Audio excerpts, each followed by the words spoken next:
Hello, and welcome to Peace Corps Tips and Tricks for English Teachers. Today's trip is about taking breaks during your Zoom classes. You know, when we're in a regular classroom, we can get up, walk around, talk to other people. But when you're in a Zoom class, you are glued in place in front of the screen. And that causes Zoom fatigue. You're exhausted, your back is stiff, your eyes hurt, and it takes much more effort to stay focused and engaged. So, Liana, how do you help your students deal with Zoom fatigue?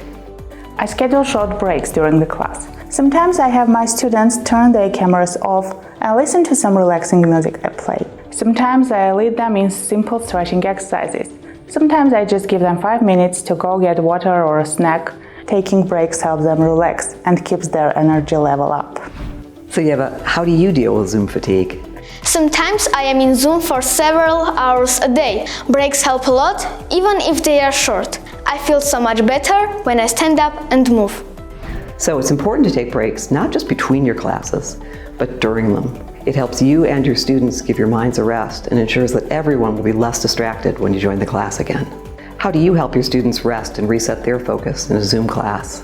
We'd love to hear your ideas. Drop us a line at tipsandtricks.am@peacecorps.gov.